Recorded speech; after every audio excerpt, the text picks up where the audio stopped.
Hey there, parents. Welcome to season 2 of the Whole Parent Podcast.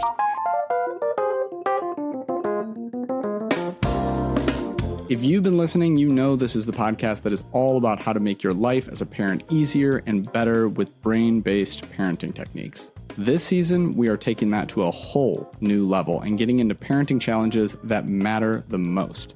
Things like getting your kids to stop fighting with each other and actually get along, ending the bedtime battles once and for all, and getting your kids to actually want to listen to you. In addition to these deep dive solo episodes, I also have some amazing guest episodes lined up with parenting experts I know you're going to love. People like Alfie Kohn, Dan Siegel, Eli Harwood, Dr. Shafali, and returning to the podcast, Tina Payne Bryson. We also have some amazing experts from outside the parenting world that I think are going to absolutely transform the way that you parent. People like best-selling relationship author Eve Rodsky, the founding director for the Yale Center for Emotional Intelligence, Mark Brackett, and children's book expert and former head of the Children's Literature Department for the New York Public Library System, Betsy Bird. They'll all be here to share their wisdom with you and give you actionable tools that you can start using in your life today. And here's the really big news. My brand new book, Punishment-Free Parenting, The Brain-Based Way to Raise Your Kids Without Raising Your Voice, is coming out right in the middle of season 2 on January 28th, 2025. It's packed with all of the brain-based knowledge and science-backed strategies that you already love to help you tame toddler tantrums, set effective boundaries, and get kids to actually want to cooperate with you, all without ever having to punish yourself or your kids. You can pre-order that now on digital, hardcover, or if you prefer to hear it read to you by me, on audiobook. Head to the link in the description and lock in your copy today and be one of the first to experience how this book can absolutely transform your parenting journey. All right, let's jump into today's episode.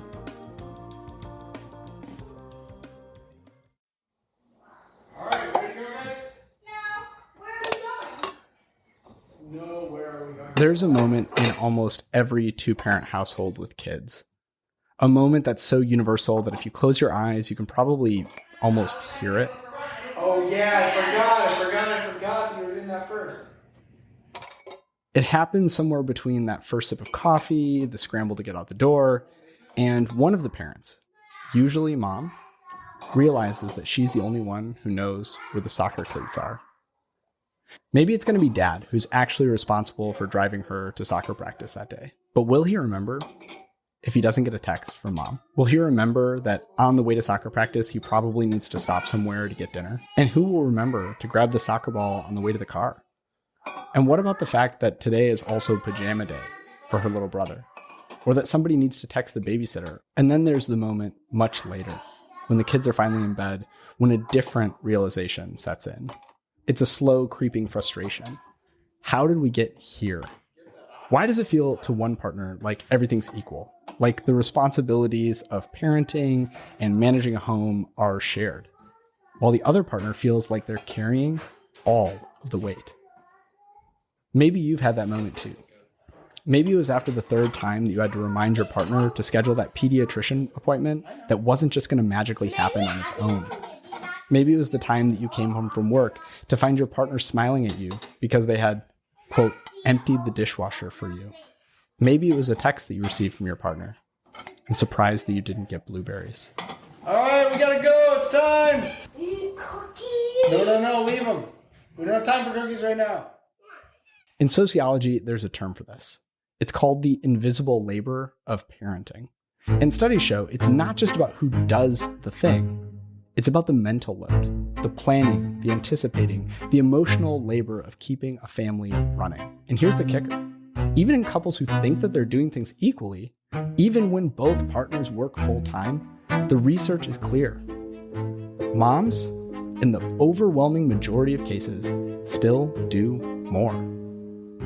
And yet, in almost every couple, there's a different version of this same conversation. I feel like I have to do everything around here, I help just as much as everybody else. but I shouldn't have to ask you to help.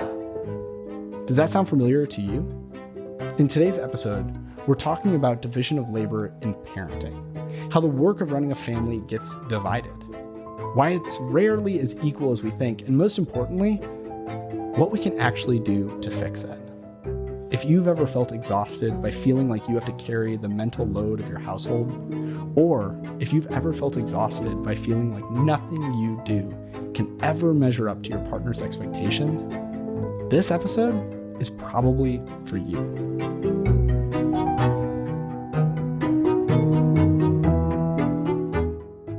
As I've been digging into season 2 here on the Whole Parent Podcast, you've noticed that the episodes have changed a little bit. Most of the episodes in season 2 are structured differently than the episodes in season 1. The solo episodes are much more focused, and they have a lot higher production quality. And the episodes with guests feel more like those guests are contributing to a conversation that we're having, rather than you just listening into a conversation that I'm having with someone else. I'm really committed to this approach going forward because I think it makes for a much more interesting and engaging podcast. There are so many other amazing parenting podcasts out there that function as sort of a host and guest discussing a given topic of their expertise. What I felt like is lacking in the parenting world is a podcast that's really designed like a podcast. More focused, more storytelling, and just kind of better overall structure.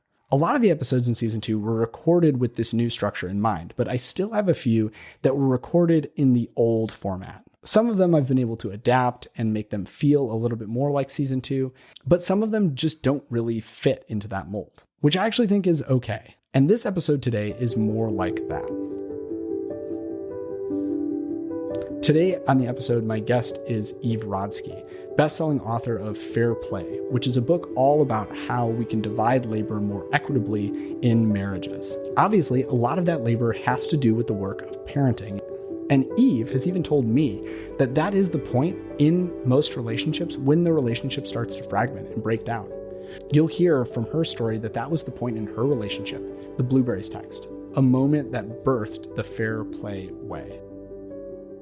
I think the origin story is important. And what I always say is that this started with a text that my husband Seth sent me that just said very simply, "I'm surprised you didn't get blueberries." But the "I'm surprised you didn't get blueberries" text happened within context. I had a newborn baby in the house and a toddler at home. And I was actually, that day that I got the "I'm surprised you didn't get blueberries" text, I was actually racing to get my toddler Zach at his toddler transition program, which in America, costs our entire salaries and lasts about like 10 minutes. And there was a baby at home, so I had a breast pump and a diaper bag on the passenger seat of my car. I had gifts for the newborn baby, Ben, to return in the backseat of my car. I had a client contract in my lap because I had left the corporate workforce. Now I say I was forced out because I actually asked to work from home on Fridays and they said no. And then I went to this toddler transition program over those couple of days before I got the text from Seth. And what I noticed was that my name tag just said Zach's mom. These were the people that are supposed to be supporting me, but they don't even know my name. So at that time in my life, I had a newborn baby and a toddler. I was being abandoned by my workplace that didn't want me there, or that's how I felt. And I was being abandoned by my community, my new school community that didn't even know my name. And then on top of that, my husband sends me this text, "I'm surprised you didn't get blueberries."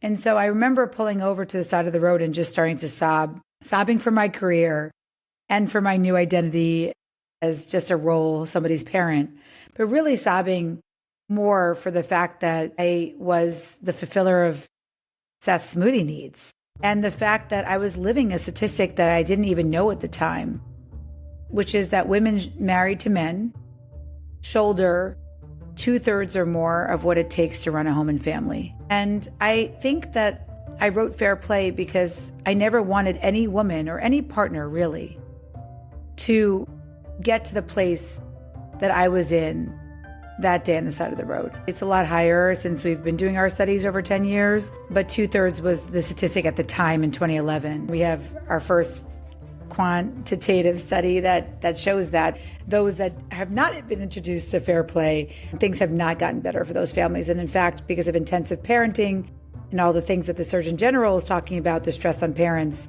it could actually be getting worse. Fair Play came out in October 1st, 2019. And I got to go to the World Economic Forum in January of 2020, where I said that we're one crisis away from losing 30 to 40 years of women's labor force participation. And I think why Fair Play became a movement was because I was able to say that in January 2020 when we had no inkling that there was going to be a pandemic that actually showed us that we would lose it within 1 month. I just want to interrupt here for a moment and say that this has to change. My conversation with Eve is going to continue, but what she just said about 2/3 of the labor being taken over by women, this has to change if we are going to model a better way for our kids. And if that's not bad enough, the reality is 2/3 is probably a gross underestimation of the disproportionate load that women carry in relationships, especially parenting and domestic relationships, as compared to their male counterparts. If you're looking for further evidence of this, just go back and listen to some of the news stories about virtual schooling in the early days of the 2020 COVID pandemic. Because of the stay-at-home orders, a ton of domestic labor and childcare responsibilities were just dropped onto families. And according to surveys at the time and researchers, over 80% of that increased burden was taken on by women. So not only are they doing 2/3 of the invisible labor at home on a daily basis, when a crisis happens and a ton of unexpected new responsibilities are dropped onto a household, women take almost all of it. After that blueberries breakdown, how did I end up getting to the place where I knew that this was the same shit, different decade problem? Well, it turns out that the thing I'm talking about has a name. It's been called the second shift. It's been called emotional labor. It's been called the mental load. But my favorite term was actually invisible work, and it was coined in 1986. And the idea was that women will always and continue to shoulder the invisible work of the home because it's unpaid. And in a society that values pay, a capitalist patriarchy, men are going to take the time, either take it on leisure or things that make money, and women are going to have to shoulder the rest. And so that was an interesting piece for me, John, because what I thought I could do, and this was very naive at the time, was as a lawyer and a mediator, I thought I could look at this through an organizational management lens and basically say to myself, well, all you have to do is what Peter Drucker says about organizations, that you don't manage what you don't measure. That's what I did. I started with the should I do spreadsheet, where I started to make the invisible visible. And then I would ask men and women about those 2,000 items that I put on that spreadsheet. John, who does groceries in your house? John, who takes the kids to school? John, who cleans? And the biggest problem was that the answer was we both do. And so we got into a data problem, because if it's true that women shoulder 2/3 or more of what it takes to run a home and family, and then when I ask individual couples and they tell me they both do it, how was I actually going to get to the right answer? And that answer came through asking the most important question I've asked in the past 10 years. And that question was, how does mustard get in your refrigerator?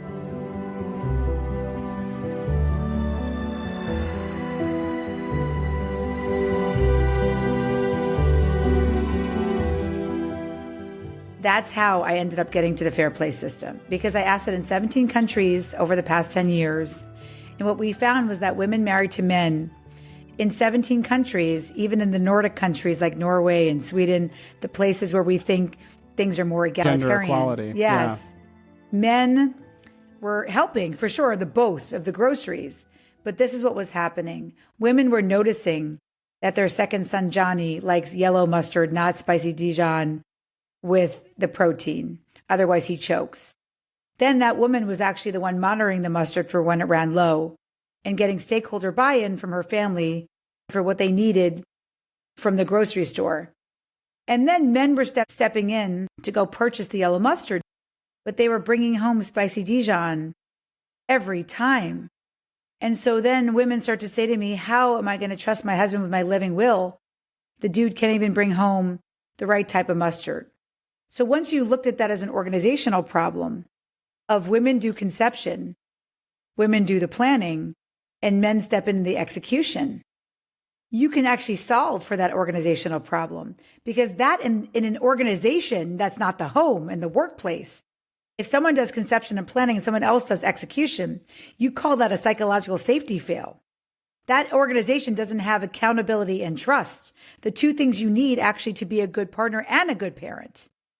And so that's what Fair Play does. It solves for that problem by helping parents and partners take ownership of the full conception, planning, and execution of a task so that there is not an organizational failure around expectations.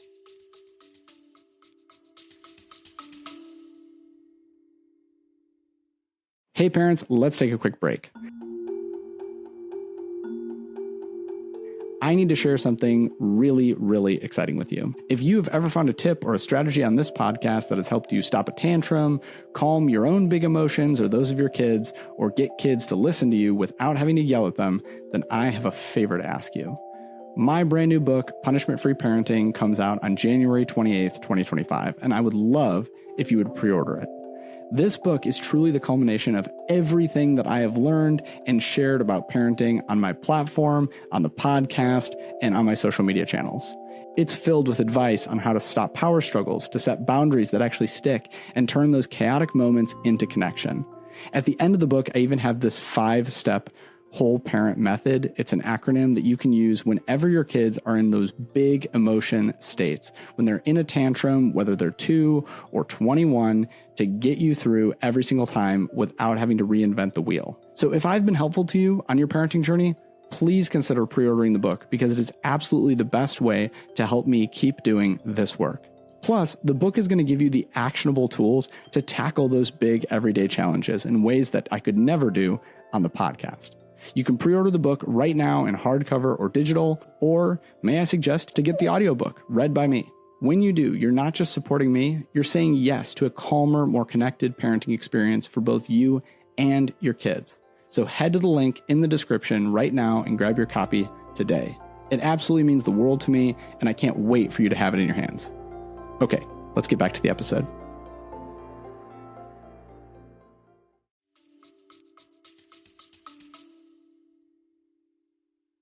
I think that this is such an important point because when you listed those things, like who goes to school, who does this, the difference between, and I am by no means flawless in this, but the difference between just taking full ownership of like, I'm doing drop off now for my son.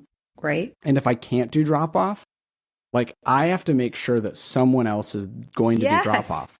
Yes. And like, there's no like, oh, well, then she'll just do it. Like I communicate, like you have to do drop off today because I have a dentist appointment that's actually today. But when it comes to leaving the house, I still packed the lunch. I still made sure that he was ready to go at the time that he was ready to go. I still made sure like shoes, clothes. He has to bring certain things to school because he goes to forest school. He has to go to forest. He goes to forest school.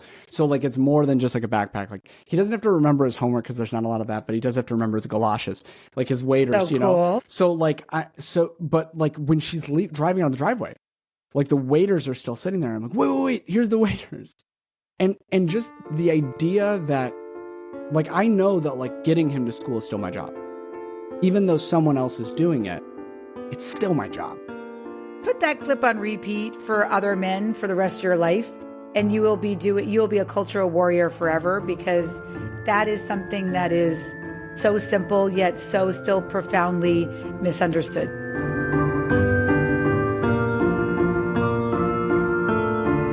This is why fair play became a love letter to men.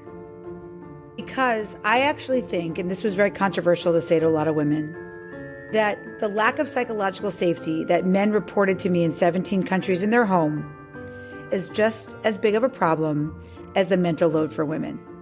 What do I mean by that? When you just come in at execution, which means you're a helper to the leader, not a partner, it's infantilizing. B, it's, as we said, there's very little psychological safety. And here's why. Because I don't like the word nagging. I think that's a terrible word. But I like the word, I call it the rat. Like nobody wants their homes infested with rats. A rat is a random assignment of the task. A random assignment of a task. And in 17 countries, like I said, even the egalitarian ones, men told me that they did not feel always safe in their homes because they couldn't get anything right. When you are that person bringing home the spicy Dijon and you get a rolling of your eyes like, Jesus, again, like you don't know how to do anything, it does not feel good to anybody's ego want to do that again. And I'm not blaming women because, again, the assumptions around gender are the reasons why women have had to hold the conception and planning, the mental load in the first place. And that idea of getting, if you're so overwhelmed, get help. We've been using the word help to women for so long as opposed to get partnership. But I feel for men all the time, because what they say to me is that they were tasked with bringing the flowers to the recital and they brought carnations, and their wife looks at them and says, no one would ever bring carnations. Like, what's wrong with you? So there's a lot of times where I feel like the random assignment of the task is really, really, really detrimental to men as well. But the way that you get to a situation where you're not failing at the execution, it takes work. You have to have those why conversations.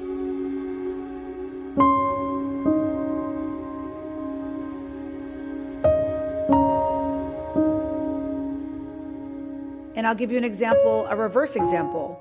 My husband is in charge of meal planning, or, he'll be in charge of the conception planning, whether he has, our babysitter help us to make that meal, or whether he orders it in. When I take it over sometimes, oftentimes it'll be like, let's have donuts for dinner. And what Seth said to me was that you believe in a minimum standard of care. That's a big piece of fair play, having this idea of a minimum standard of care.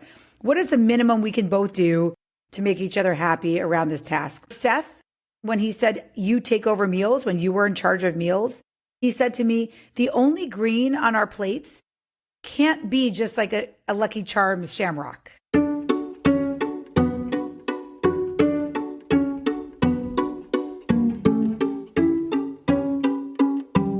So I think that like one of the things about parenting that's such a challenge, and that you just express so clearly in fair play with relationship to like other family dynamics, particularly obviously husband-wife partnership, right? Or just partnership, I should say, is that there are all of these unconscious assumptions of like what the one side is feeling, thinking, doing. Absolutely.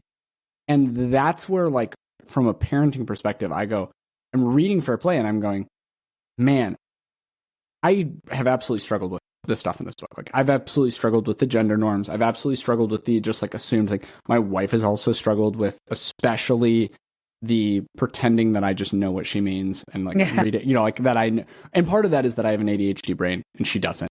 And so she's just like, I don't get why you don't just do stuff, right? So I get all that, but then I go, oh my gosh, wait, we're doing this with our kids. Like, we're assuming that they have the capacity. Yeah. We're assuming that they know what we want. They're assuming that they know what we need. And so like that, I feel like is a big piece. Absolutely. I pretty much grew up as a latchkey kid, living solely on bodega food and McDonald's. Yep. And I think, well, and that's, so you're getting to it, right? We have to appreciate that we're all coming to this partnership, this parenting relationship with different expectations, different goals in some cases. Even if there are shared values, oftentimes different goals, different expectations. And so my example always of like how I fall woefully short of as a husband is that I do not see clutter and mess. Like, I don't see it. And it's because partially it's because of my neurodivergence, but partially it's because I grew up in an incredibly cluttered, messy house. And so like everything being kind of in the general vicinity of where it is and like you vacuumed one room, like that's really clean. And for my wife, it's like, that is disgusting, because her house growing up, like there was no dust. Like, there was no dust. And so there's it's not like, oh, one person's not trying. And I love that you said that, right? Like, it's not that one person's not trying. It's also that we have to be clear about our expectations. Successful organizations have two things: accountability and trust. So I'll give you an example about the garbage. When Seth took over ownership of the garbage, he really understood this term. Once I started to develop the Fair Play system and understood that that was the data that we were failing at, the both trap, we weren't really getting at the fact that women were holding this cognitive labor and men were helping with execution, I gave Seth garbage. But for the first, I would say 2 months, I was like his garbage stalker. Yes. I would like follow him like a shadow around the kitchen saying, when are you going to be taking out the garbage? Until he had to sit me down and say, look, this is not working. I'm not going to take out the garbage every second of every day. So I had to sit him down, back to that why that you just said earlier about what your house looked like growing up, and say to Seth, all right, let me just give you some context for why I'm maybe your garbage stalker. I grew up in a hoarder's house. And the biggest memory I have of growing up was that I have a disabled brother, and he would want like water at night. And so I would like help him. I'd put him to bed. My mother worked nights. And I remember this was my routine. If he needed water and he really wanted me to get it, I'd say, fine. So I'd go into the kitchen. The light was already off. I'd have to close my eyes in our sort of small kitchen in the Lower East Side of New York City and turn on the light and wait for the cockroaches to scatter until I would get, and then so just they would be gone, and then I'd go get the water. So for me, the idea of seeing like even a banana peel out of a trash bag is really, a lot about me, right? And not Seth. And so I think when he understood that, he still said to me, I'm not going to be taking out the garbage every hour, but he did promise me that garbage would go out once a day and that a liner would go back in the bag. I think once I started to see that accountability and trust that he was doing that, there's a lot of accountability and trust that are built back.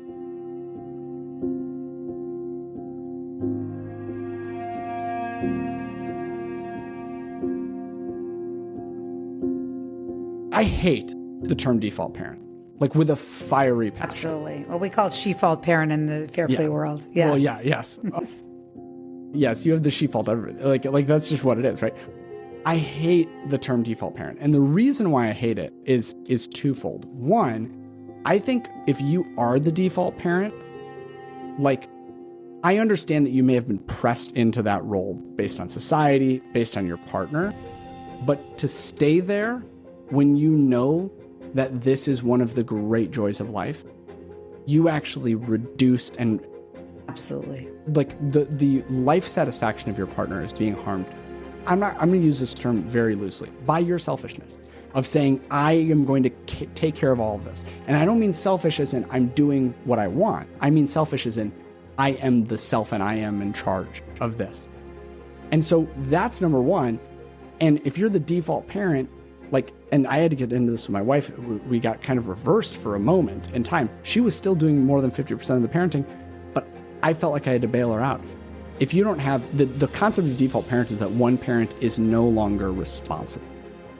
And I think that is like one of the worst things, one of the worst dynamics that a parent pair can get into, that one person feels that they're not really responsible. That absolutely, but they only get into that, John, if they don't have the three things that is a secret formula that we find in fair play couples, which is boundaries. And the boundaries is next is systems, which is what we've been talking about so far. And the last is communication. Because when you don't have boundaries and systems and communication, what you do have are people who become default because they use three toxic words that never work. And those usually are, we're going to figure it out. Nobody figures things out.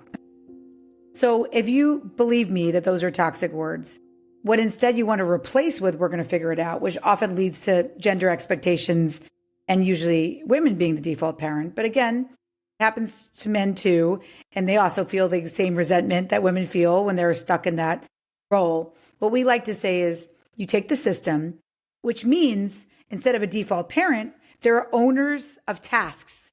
yes. And you can redeal those tasks, as John was saying. When he can't transport his kid to school, he redeals it with full ownership to another person. There is reason we use the card metaphor because it shows that things can be fluid.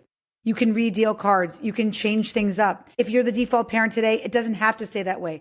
Of course, I was the default parent the day that I had the breakdown about blueberries. Not only was I was the fulfiller of Seth's smoothie needs, but I was the holder of probably 88 of these cards, which was all that were in play at the time because some of them were not relevant, AKA things like pets. But what you can do, and the beauty is that when you change this figure it out assumption where I can't talk about the home because it's too triggering, and you move into I can communicate about the home. This is a communication shift.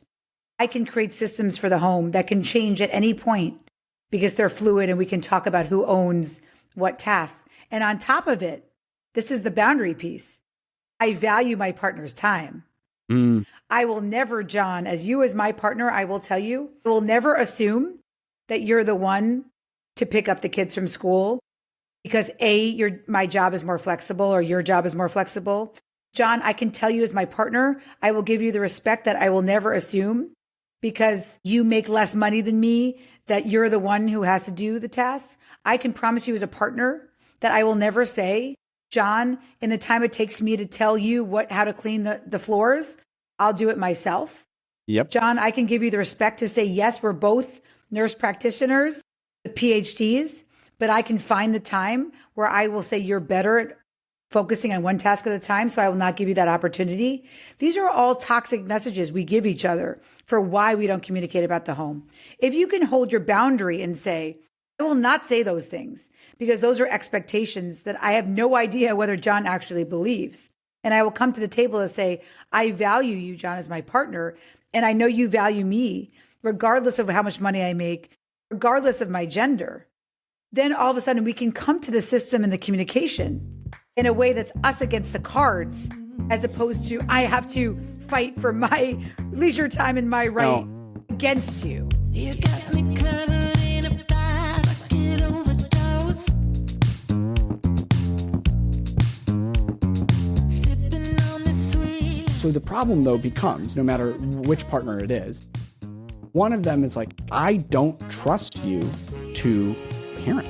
Like, I don't trust you to discipline, whether it's social media or something else. Like I actually just don't trust you. What do you do when you're in that situation? Like, do we throw the cards out and just give up? Like, what? Like, how does that work? A great question, John. I think, as with everything, right, it's very futile to try to change somebody else.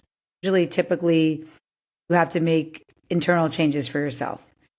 Now, I will say that it was very, very alarming to me to hear that the outcome of what the question you asked, when I asked a lot of women what they did in those situations, they would say to me, I have 3 magic words for you, Eve.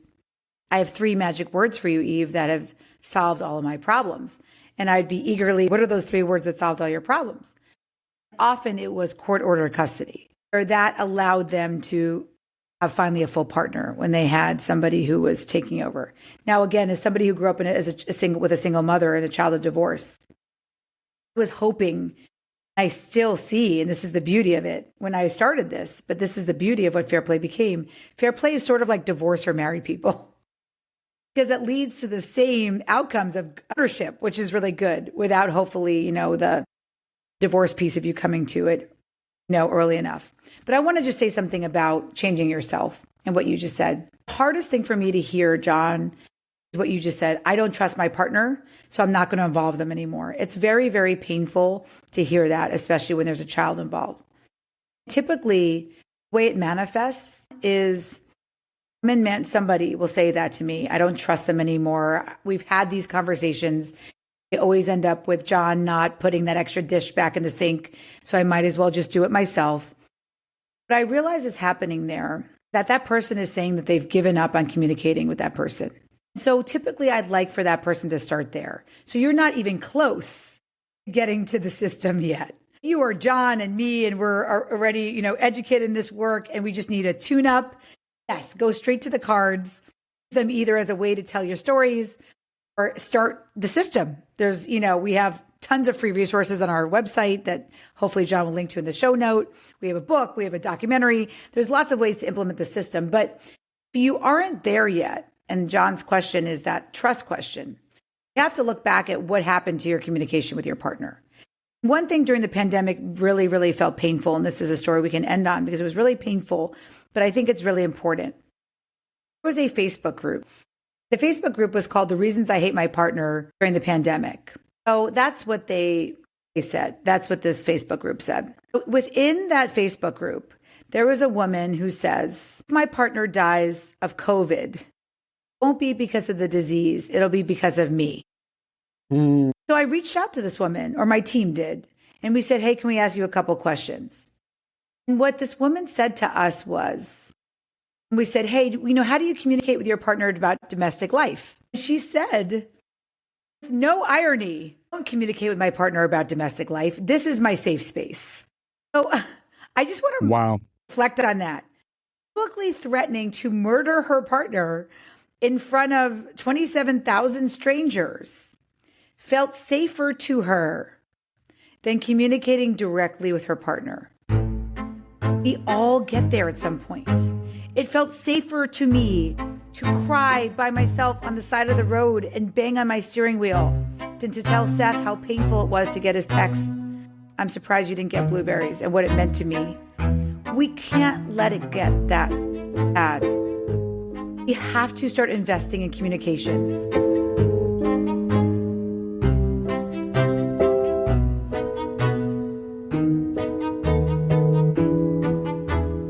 Any final words for people who want to connect with you more or want to start Fair Play? Where do they start? I would just say at this point, just start where you are. Start where you are. And the most important thing, which is so in line with, I think, the parent message, is there should be zero guilt and shame for wherever you are. The situation you're in, the situation that we were all put in, because we have a lack of structural support parents in the United States. So things should feel hard because they are hard. Doesn't mean we can't change them one partnership at a time. While you're changing things one partnership at a time, John, I'm fighting for all parents. We have a Fair Play Policy Institute. We are fighting for paid leave. We are fighting for access to childcare so there's no childcare deserts in this country. We're fighting for parents. While we do this, we can change dynamics one partnership at a time. And the more people come to the table, looking at their organization through a lens of not 50-50 equality, partnership and ownership, the better.